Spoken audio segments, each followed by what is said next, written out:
And first, I would like to speak in objection to the majority's latest attempt to secretly push through another extension of the first-time homebuyer tax credit. The third time the Senate has modified or extended this credit since July of 2008, when it was originally included in the majority's Housing and Economic Recovery Act. Mr. President, homebuyer tax credits have several flaws, and I opposed them in the past because I believe they are a temporary infusion of capital into the marketplace and simply increase the government's grip on our nation's economic growth. As often happened when the government becomes involved in attempting to grow a portion of the nation's economy, we only create a bubble which will eventually burst.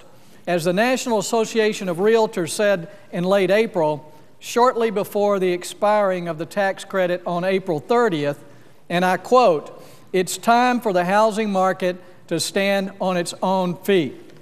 It's time for the government to stop picking winners and losers in the housing market based on arbitrary dates and arbitrary qualifications.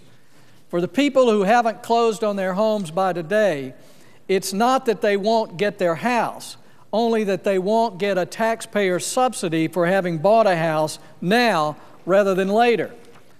A taxpayer subsidy that has been funded by their neighbor who may have not had the opportunity to buy on the government timeline." Mr. President, we have watched this majority push through big spending bills and targeted government credits. And what we have learned is that government spending does not grow economic prosperity. Rather, government spending grows deficits. It creates economic bubbles and, without a doubt, increases taxes.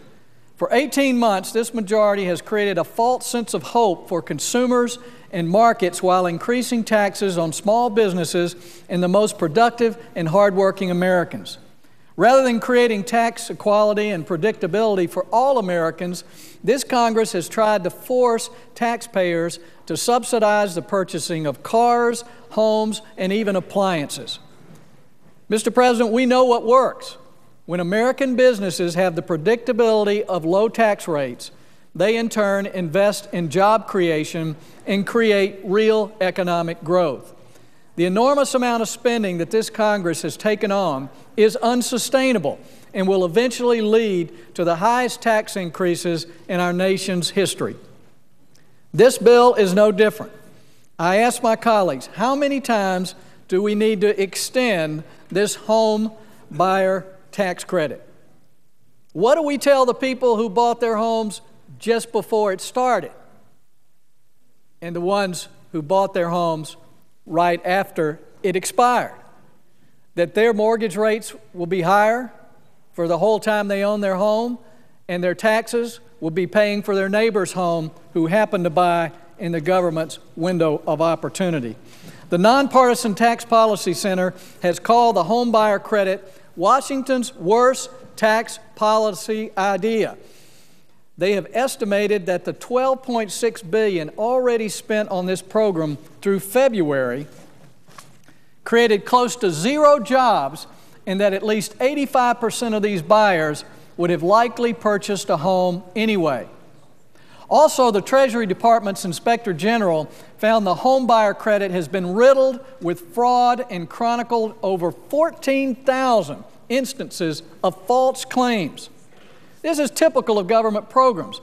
The report found that as many as 67 people claimed the credit on one home, the same home.